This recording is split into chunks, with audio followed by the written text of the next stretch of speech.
Okay, 5.2, day 4, we're going to rationalize the denominator. If you remember from a previous chapter, when you simplify a square root, you shouldn't have a radical at the denominator still. Okay, so we did it with square roots before. If I have square root 7 over square root 3, I don't want the square root of 3 to be at the bottom. So to cancel the square root of 3, we multiplied by the square root of 3. If you multiply the bottom by the square root of 3, you have to multiply the top by the square root of 3. Okay, let's see what we get. This is root 7 times root 3 is root 21. If I do root 3 times root 3, I get root 9. But since root 9 is really just 3, then I no longer have a square root at the bottom, which gave me this as a better answer because there was not a square root at the bottom. We call it rationalizing the denominator because the denominator is no longer irrational. Okay, now we're going to do the same thing with roots other than square roots. Okay, so the next one looks very similar, except for instead of being a square root, it's a third root.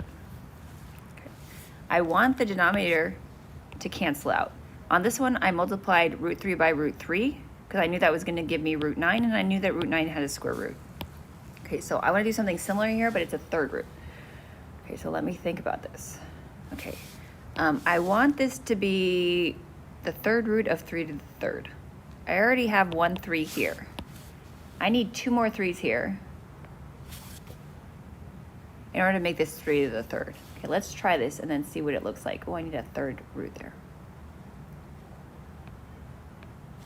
Okay, now if I do this, now on the denominator, I have the third root of, if I do 3 times 3 squared, I have 3 to the third. Okay, now what do I get on the top? What's 3 squared? 3 squared is 9. 9 times 7 is 63, so I have the third root of 63. Now if I do the third root of 3 to the third root and the third power cancel, and I just get a 3 at the bottom. On the third root of 63, I'm going to leave it as is. It doesn't simplify because it's 9 times 7. Okay, so I rationalize the denominator because on the denominator there's now a 3, which is a nice rational number. There's no square root, cube root, any root left on the bottom. Okay, let's try C. Okay, it's the same problem. There is a cube root at the bottom. This happens to be written as a giant radical, but we could make it into little ones. I think I am. Okay, so this is like the third root of 6. Okay, now at the bottom I have the third root of 25. Now 25 happens to be 5 to the second power. So I'm going to write it like that so I can keep track of how to get this to be a third power. Okay, so on the denominator, I want to third root something to the third power. I already have 5 to the second. To get 5 to the third, I need 1 more 5. So I'm going to multiply it by the third root of 5. If I do it to the bottom, I have to do it to the top. Okay, now let's see what we got so we can see why this was a good choice. Okay, the third root of 6 times the third root of 5 is the third root of 30, and I'm fine with that. Okay, now on the bottom, I have the third root. If I do 5 to the second times another 5, I have the third root of 5 to the third. The third root of 5 to the third is just 5 because the root and the third power cancel. The third root of 30 I'll keep at the top. Okay, and this is rationalizing the denominator because there's no longer a root at the bottom. Okay, let's try some more. Okay, let's see. Fifth root of 27. Fifth root of 2. Okay, now let me see. Can I rewrite 27 as a power? What is it? 3 to the third? Okay. 3 to the third. It's better to write it as a power so I don't need to have to do 27 to the fourth. Okay, now this is 3 to the third. I want to fifth root it. Now if I want it to come out easier, how many more 3's do I need? I need 2 more. So I'm going to times by the fifth root of 3 to the second. Now if I do it to the bottom, I have to do it to the top. Okay, now why is this a good choice? Okay, on the bottom, I have the fifth root. If I do 3 to the third times 3 to the second, now I have 3 to the fifth. And then the fifth root and the fifth exponent are going to cancel. Now what do we have on the top though? The fifth root of 2 times the fifth root of, what is that, 9? 3 squared is 9, so 2 times 9 is 18, so that's the fifth root of 18. Okay, so this is going to be the fifth root of 18 over 3.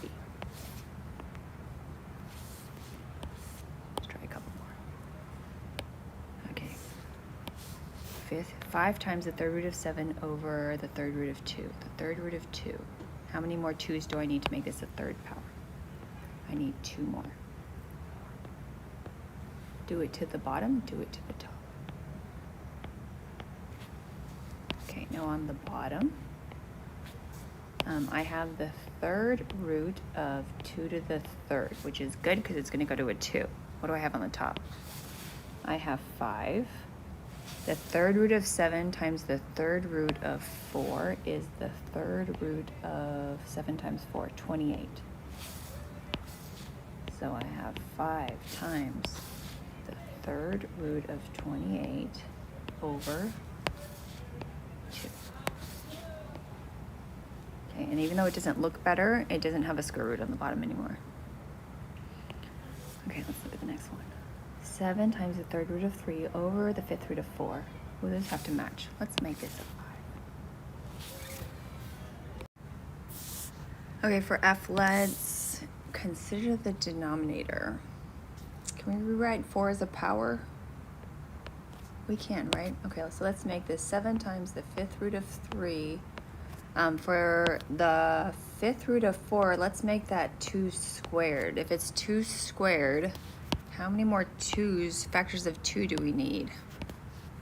3 more. So that's going to be times the fifth root of 2 to the third.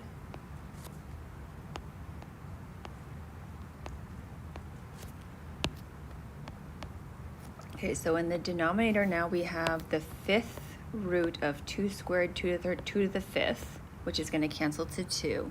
Now in the numerator, we have the fifth root of 3 times 2 to the third. 2 to the third is 8, so 3 times 8 is 24.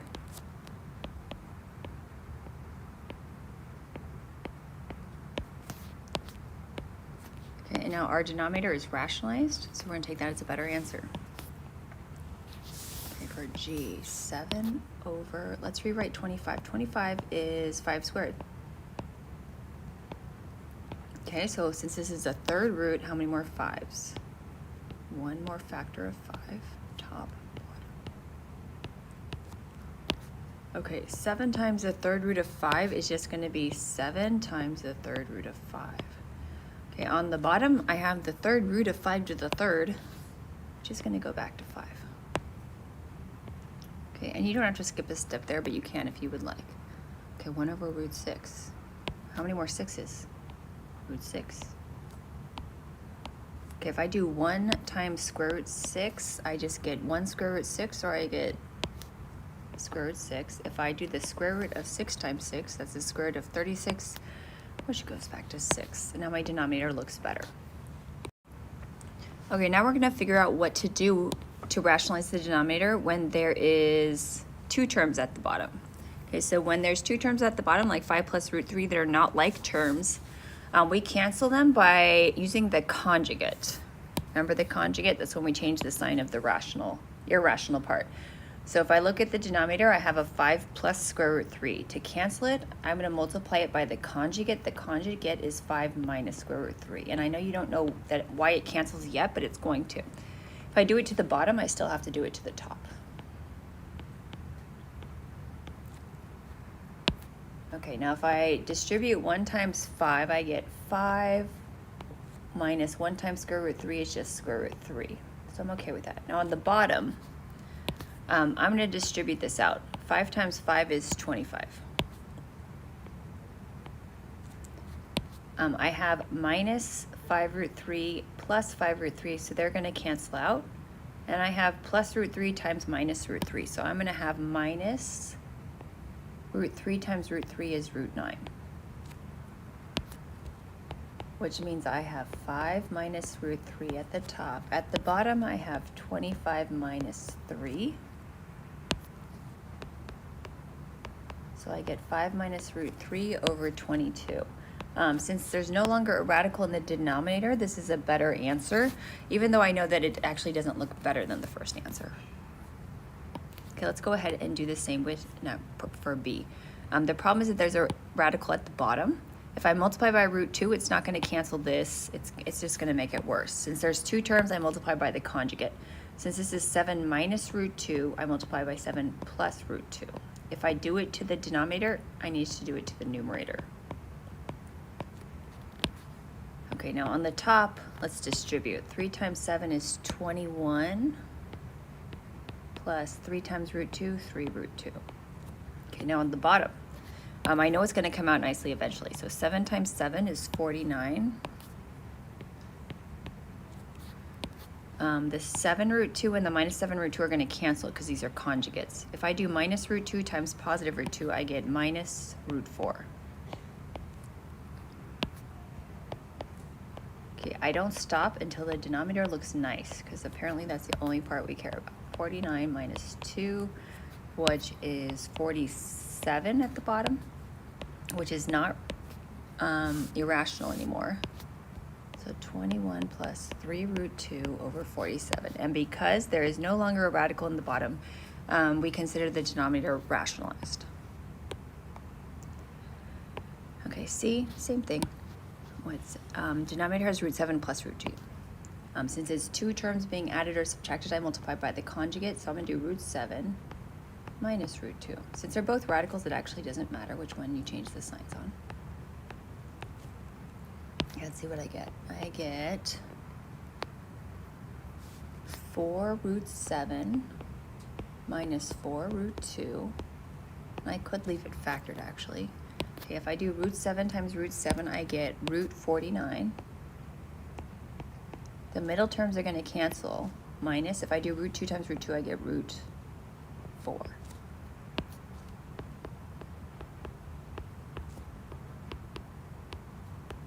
is that? That's 7 minus 2, which is going to give me a nice denominator of 5.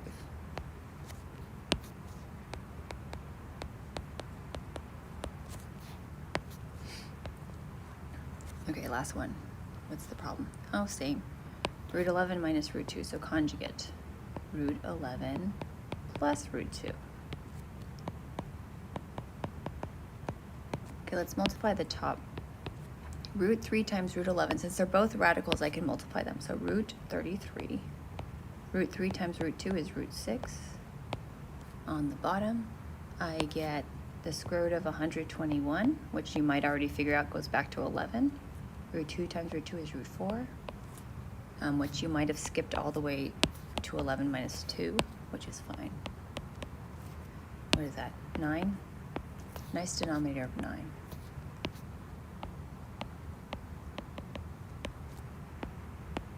Okay, and that we consider that a better answer because there is no longer a radical in the denominator.